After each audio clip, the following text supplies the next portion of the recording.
Good morning. I'm Frank Powers, and this is Lifestyle Tucson, the program where I speak to our neighbors, the people behind the scenes of our amazing organizations, small businesses, and nonprofits. Our friends are informing you how they serve our community, and they are here to give you updates on future projects. Let's make some new friends today. Well, greetings, goslings and goosers. That's right, today's show is as good as gold, because I'm visiting the Golden Goose Thrift Shop. I got a little bit of history on this great organization, but I'd rather let them tell you the whole story. I don't want to just pick it up somewhere and sell it as my own. No, this is their story to tell. But I'll tell you this, is that 20 years ago, this great organization started, and since then they've raised over $20 million, and all of these proceeds benefit Saddlebrook Community Outreach as well as Impact of Southern Arizona. And today, I'm fortunate enough to speak with Stephanie Urdiales, General Manager of the Golden Goose Thrift Shop, as well as Chris Gray, volunteer at the Golden Goose Thrift Shop. Welcome to Lifestyle Tucson. Thank you. Oh, Thank you for having us. So I'm excited to have you on. I love thrift stores, firstly, okay? It's like my favorite thing. I used to go thrifting all the time, like as an activity. It's a good place to bring dates. I don't know if anyone's ever thought that. Bring a date to a thrift store. It's some of the most fun you can have, right? Trying on fun clothes, going there for Halloween especially. But really, I always like to dress to the nines, and there's no better place to do it than thrifting. And the Golden Goose Thrift Store is a pretty special thrift store. So why don't you tell us a little bit about the history of the Golden Goose Thrift Shop and everything that's going on down there? You bet. Thank you for the opportunity. We have, the Golden Goose Thrift Shop is, we like to call it a thrift shop like no other. It's definitely unique. There's a magic there, a culture that has been in the making for 20 years now. And I got to say that it really reflects the lives of our volunteers. We only have 7 paid employees and about 400 volunteers on the books. And wow. These people come from all walks of life, and they bring with them their life experiences, their work experiences, all of their expertise, their work ethic. It's just amazing. And without them, it simply wouldn't be able to happen. So because of our volunteers and our great staff, we have been able to really change lives in our community through being able to raise $20 million and give that back into our community. We have been able to really give people hope and lift them up and give them opportunities and change their lives. Children, families, and seniors. And we're happy. There's a joy and a happiness in doing it.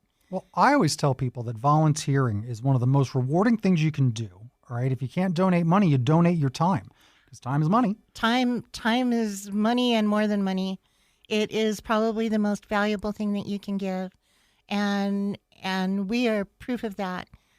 We invite, we'd love to have people come and take a look at us, and we'll give anybody who wants to the VIP tour of the back room, which is sort of like the North Pole. That's where they keep everything in the back. That's what I always ask. Back. Can you check the back?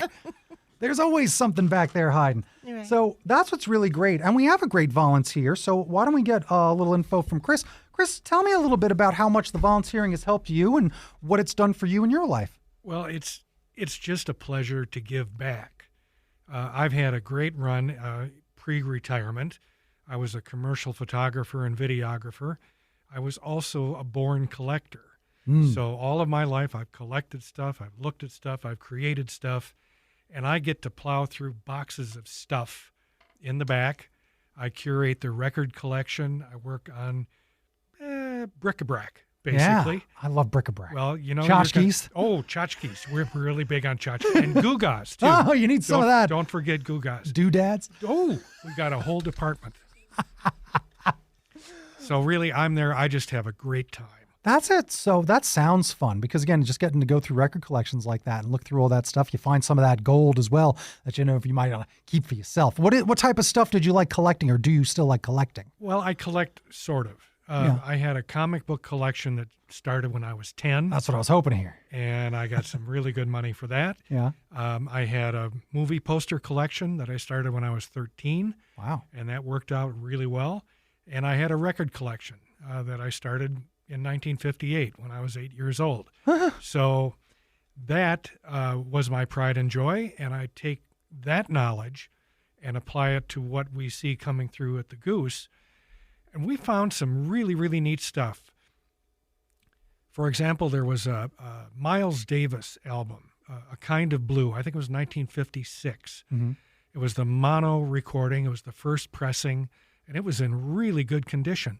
As a collectible, that was a $1,300 album. Wow. And we put it up for a lot less than that and sold it, and now somebody out there is just really enjoying a really, really fine piece of jazz. So that's pretty interesting that you even did find that it's worth something, but then you guys will still sell it there, sell it at still just kind of a steep discount, not go put it on eBay, not find it for your own collection. That's pretty wild. No, when I'm there, I work for the Goose. Oh, wow. That's awesome. I love that you say it like that, too. Oh, my goodness. How cool is that? Give me some other stories real quick of any of the treasures you found. At the Goose? Yeah. Well, I'm working on finding the valuation of a Porky Pig comic book Okay. from, I think, 1950. Okay. It was a 10-center. We just got a new reference book in, so I've got to look this up. I'm pretty sure it's worth a few $100. What we're probably going to do with it, one of the things that I actually want to start doing with the Goose is, because of our limited territory here, Mm-hmm. I want to get this out to a larger audience. And so I've been talking to a number of the collectible auction houses, and I think we're going to start putting some stuff there. Mm. Ultimately, we just want to make money for the Goose. And so we want to spread this out to the biggest possible audience and get the most bang for our donated buck, so to speak. Yeah, well, because money for the Goose, it's not just money for the Goose. It's not even money for the gander. It's money for Impact of Southern Arizona, Yes. as well as the other great organization, Saddlebrook Community Outreach. Tell me about these two organizations and what they do for our listeners that might not know about them and what they're up to. You bet. So Impact of Southern Arizona is a 501c3 nonprofit located also in Catalina. And they manage and run the local food bank and clothing bank, as well as partnering with many other organizations to provide goods and services to low-income families. And so they really have quite a lot there that they can resource. Yeah, Impact Southern Arizona has done a lot. I believe I even saw them at Fast Pitch last year with SVP Yes. Tucson. They did some great stuff. Loved their pitch. Very memorable. Uh-huh. And they're helping a lot of great folks. It's not just low income. It's homebound seniors, homeless individuals living in the desert or just couch hopping. You got single parents that need help as well, Yes. and grandparents raising children. Yes. Disabled and unemployable, as well as those that are just temporarily unemployed, and clients like your neighbors. Again, it's none of your business what's going on behind everybody's walls. You don't know who's getting a little bit of help, and just one bag of groceries can help feed a family more than you think. So they're helping a lot, and you're helping them. They're helping an awful lot. And Saddlebrook Community Outreach is mostly about kids. Okay. Mostly about school-age children, and that includes all the way up through high school. They have a wonderful building that they had built in Mammoth called Kids Closet, where kids get to go twice a year, once in the fall and once in the spring. And they are able to select their own wardrobes twice a year, brand new clothing from head to toe. Real? Brand new clothing? Brand new clothing from head to toe. Wow. And it's just to see the looks on their faces is priceless, and you'll never forget it. Yeah. And it's amazing how for many of them, the first visit to Kids Closet is the first new pair of shoes they've ever had.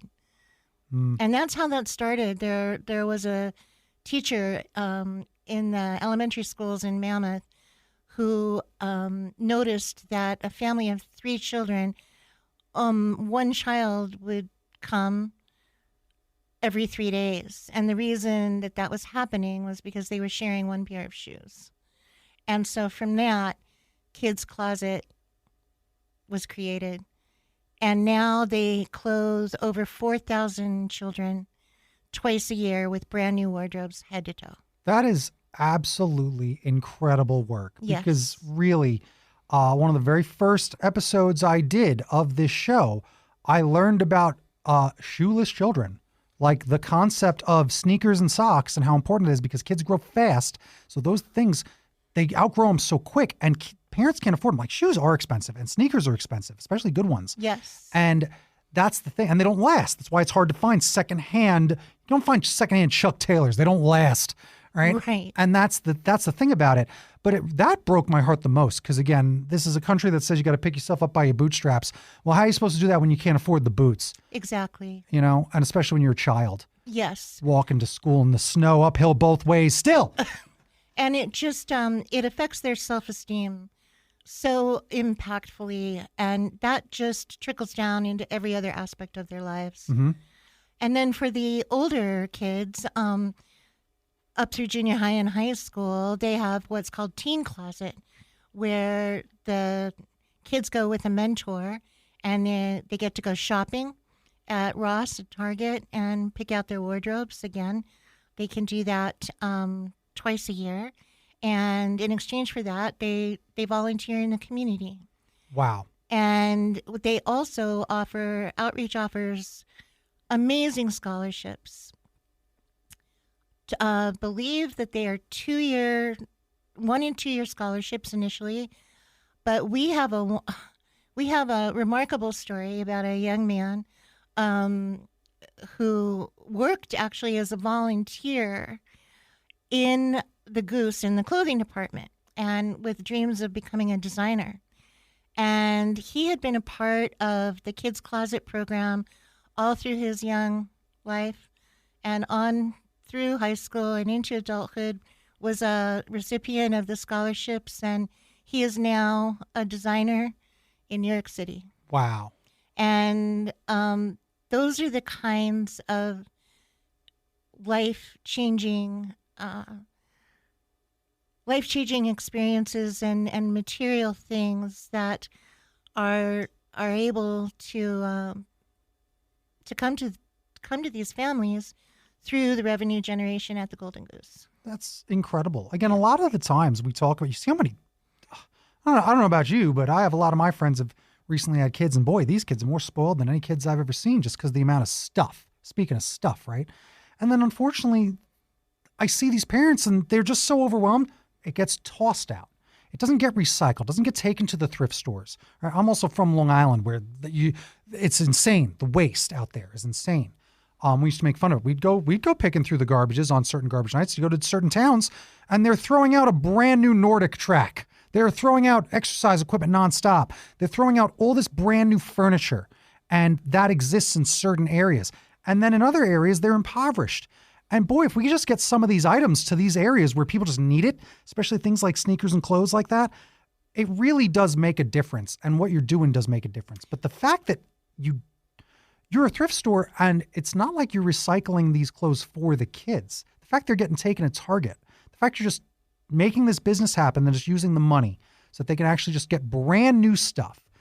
That's so important. It really is for them. And then with the clothing that is donated, it's remarkable clothing. We were just talking about it driving up, but we have vintage designers, Oscar de la Renta, Chanel, etc. We have our customers actually clothing is our number one seller. Oh. And the clothing that doesn't end up out on the sales floor does find its way over to Impact for their clothing bank.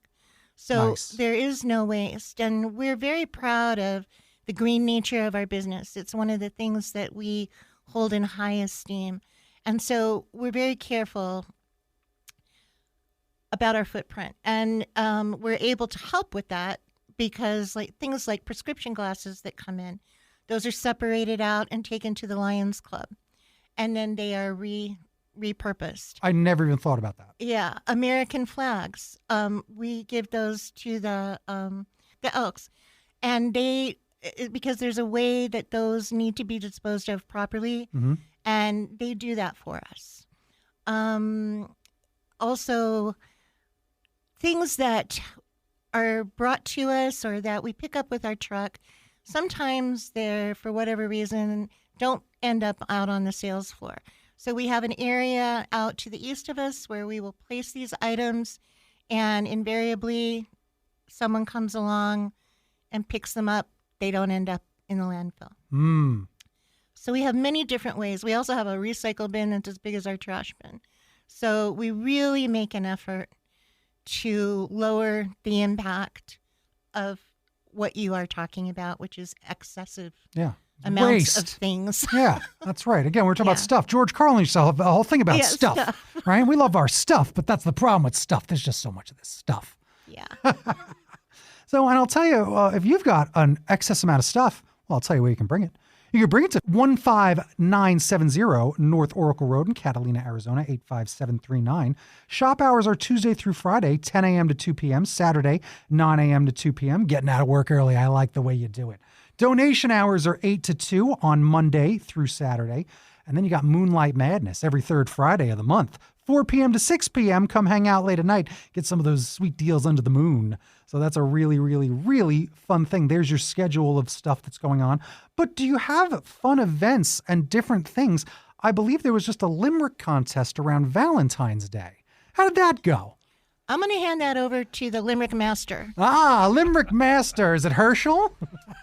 Yeah. Well, at the Goose, there's a young man named Herschel. Yeah. Who works on their every commercial. Yeah. The words that he chooses will never be losers, and he'll never be deemed controversial. Amazing. I dredged that one up from somewhere. Actually, limericks are really a lot of fun, and we're doing it just to kind of promote the Goose. Write a limerick about something you really like about the Goose. And eventually, I think we're going to try and do a Goose book of limericks. But it depends on how much feedback we get from the community, because Herschel doesn't want to write all of these things. Herschel's got better things to do. Yeah, of course he does. He's got things to sort in bins probably as well. And bric-a-brac. I don't have bric-a-brac. That's fantastic. There's a lot of stuff that you can do. Let me ask you this, actually, because that's almost an avenue. Do you guys, in a way, think of, or do you have any merchandise of your own that you sell? Like with the goose on it, or Golden Goose shirts, or anything like that, like a gift shop? That was one of the things that actually I wanted to talk to Stephanie about on the way back from this interview, because I do have some connections in merch. And I think there are a number of things that the Goose could do with merchandise. Again, the whole thing is just to promote the bottom line and get more money out into the community. So really, whatever it takes to do that, I think that's something that we need to look at. Yeah, I love that idea. You should think about doing some of that, and obviously making a book, making things like that. There's so much that you can actually do nowadays, whether it's even just getting your own like prismatic stickers made, like we used to get out of the vending machines. Right. Like you can get stuff made that people do like. You can get your own Disney pins made nowadays that people collect, that style of pin. Average Joes like you and me can actually buy this stuff now at all these affordable things and really just kind of build our brand. So you can probably do this for some of the Goose stuff and really kind of build a separate thing for it, like in a gift shop, which would be interesting. And I think we should look into that. Yeah. We had a great bumper sticker at one time that we had made and sold that said honk if you shop at the Goose. Yes. These things write themselves. That's right. They do. They do. That's excellent. That's excellent. I was also just looking all over the website, and you can go check everything out over on their website. It's goldengooseaz.com, so go sign up for their newsletter. Get great goose news nonstop. That's always fun to get. Stay in the know with all the stuff going on there. There are events that they might be doing, maybe sales. I think I saw lots of those online. It looks like you actually have a lot of sales listed right on that calendar. So you can go online, go to their website, and go look at all the sales. Just click them, and it'll tell you what's on sale that day. It seems like they change all the time. They change every day, actually. We have numerous things that are 50% off every day, some that are 25% off. And on those Moonlight Madness events that you were speaking of, the entire shop is deeply discounted on those moonlight events. That's so fun. I love a discount. When you're already thrift shopping, you're already getting a lot for it. But man, having sales where you're cutting everything like 50%, that's incredible.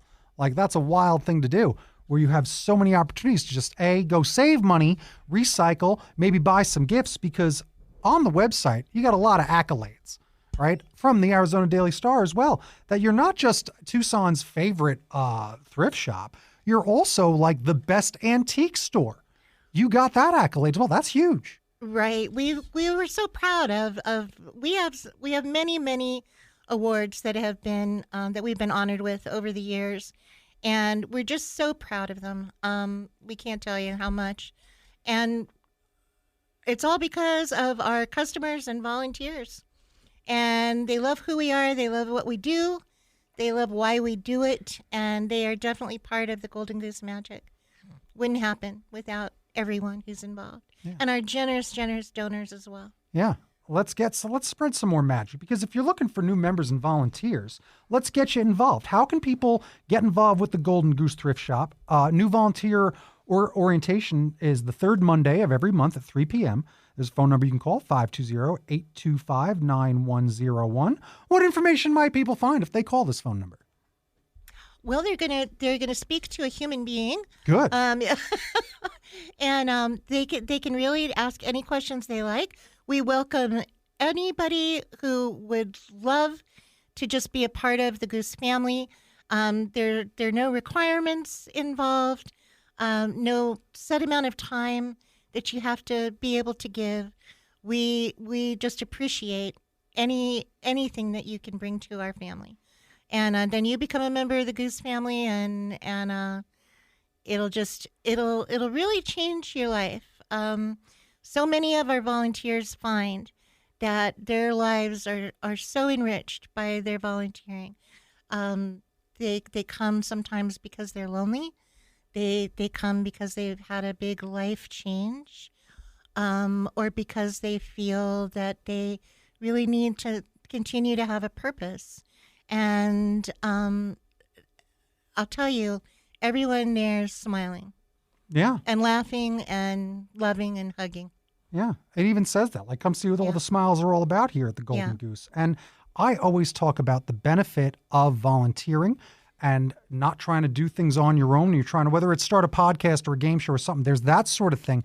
But there's also just getting out in the world and not being lonely, because loneliness is actually an epidemic. The Surgeon General has declared loneliness as like a huge problem this past year.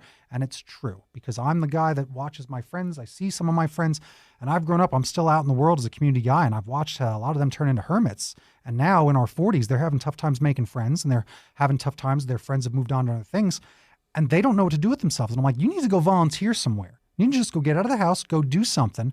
And even when you are going through a life change, like if something bad happened, you know, I do find that some of the best way to get through it is folding clothes. That's what I do. And I clean. I do some cleaning, organization. That's when things are kind of down, it's good to get some chores done. It's good to do some work that it's not something that takes a lot of effort, but it does take a lot of time. So going down there, helping you guys get organized, looking through all that cool stuff, things that are going to trigger memories, things that might trigger something to getting, something you might want to buy. It's interesting to do and to explore. It sounds like it's a great fun place that has a good community. You're going to meet people doing things, and you're going to make some friends, because when someone comes on this show and talks about family as much as they do when they're talking about this organization, and they're not the CEO, well, that says something, let me tell you. All right. So let me just get some final thoughts from you about your organization. Let me ask you, Chris, what can you say to potential volunteers, since you yourself are a volunteer, and just really get a call to action out to these folks to get them inspired? If you're looking for a great way to have fun, to enjoy, if you're looking for a great way to have fun and enjoy something that you learned to do when you were pre-retirement, let's say, come on to the Goose, because we've got a lot of things that we can have you do, have you look at, have you partake in. You can be on the floor, you can be in the back, you can sort through stuff, you can sell stuff, or you can just greet people on their way in and have a really fun time doing it. And I want to add one thing about the Goose, because we've talked a lot about the antiques and the vintage stuff and the bric-a-brac and whatever. We have sporting goods, we've got books, we've got all contemporary stuff. I walked through the sporting goods department the other day, and actually I was looking for a new golf driver. There were over a dozen Pings, Cobras. Wow. It was absolutely fantastic. And so if you're a fan of sporting goods, golf, let's say, or tennis or something like that, this is a place to look for a really nice piece of gear. And if you're like me and you send golf balls into the cactus range on the golf course, we sell bags of really nice golf balls for like $5. Yeah. You cannot possibly miss on this deal. Yeah. There's a lot of stuff that people got to realize, like getting a secondhand is the way to go. Golf balls probably certainly a good thing to do. Well, certainly for me. Yeah. Good advice. And again, think about that. Think about all these thrift stores that you do go to. There is a lot of media there, a lot of art for your walls, a lot of cool stuff, a lot of collectibles as well. Definitely some neat things, jewelry, all right? Lots of things like that. Neat old watches. I always love finding that sort of thing that, like, they don't make them like they used to. That old phrase. That's why you go to thrift stores. And especially when you're going to a thrift store that really just seems to take care of the stuff that they care about. They're really going through it all. They're not putting out junk. And they even have a resource to get rid of stuff that's even a little more, worn. They might not want to put on the floor. They get it out to another clothing bank, which is incredible. So when you're donating to the Goose, it sounds like you're donating to the greatest cause that's here and available when it comes to secondhand stuff in Arizona. So just one last time, where can people discover all the information they need to find online to go get to the Goose? We'd love to come and visit us online at www.goldengooseaz.com. And there you can find just about everything you need to know about us, although we warmly invite you to come in and meet us face to face. We think you'll love the opportunity to do that. We are at 15970 North Oracle Road. That's in Catalina, Arizona, 85739. And you're welcome to give us a call at 520-825-9101. And I'll give you all the details on everywhere you can go, some of the store hours again in the recap, because you're going to want to go down and make some friends and see the smiles at the Golden Goose Thrift Shop. So go make friends with the general manager of the Golden Goose Thrift Shop, Stephanie Urdiales, as well as Chris Gray, volunteer at the Golden Goose Thrift Shop. Thank you so much for joining me today. Thank you. This was Lifestyle Tucson. Bing bong bing, time for a recap. I have some favorite episodes of Lifestyle Tucson, but man, this one is good as gold. I really enjoyed talking about thrifting, thrift stores, and also about a thrift shop that's really helping the community. That's really great. You can go get all the details online. Check out what's going on behind the scenes at goldengooseaz.com. I may have gotten that wrong once in the interview. I'm not sure, but it's goldengooseaz.com. You can also check out who they are helping out over at community-outreach.org and impactsoaz.org. Those are the two great organizations that the Golden Goose is helping out, and you could help out too by visiting the Golden Goose over at 15970 North Oracle Road in Catalina, Arizona, 85739. Their shop hours are Tuesday through Friday, 10 a.m. to 2 p.m., Saturday, 9 a.m. till 2 p.m. Donation hours are from 8 a.m. till 2 p.m. Monday through Saturday, and Moonlight Madness is the third Friday of every month, 4 p.m. till 6 p.m., and it's really important to go help all these fine folks. The Saddlebrook Community Outreach, it's all about the kids' impact of Southern Arizona, and the Golden Goose Thrift Shop. I love them. It's amazing. I want to thank our new friends at the Golden Goose Thrift Shop for joining me today. You've been listening to Lifestyle Tucson. If you're a nonprofit that would like to be on the show, email lifestyletucson@gmail.com. For more information about this program or to listen to something you may have missed, go to the Sunday Mornings page on klpx.com, kfma.com, mixfm.com, or espntucson.com. You can also subscribe on iTunes, Spotify, and Audible, or wherever fine podcasts are slightly used. Follow on Facebook, YouTube, and Instagram at Lifestyle Tucson, because I'm your BFF, your best Frank forever, Frank Powers. And toot toot Tucson, I love you the most.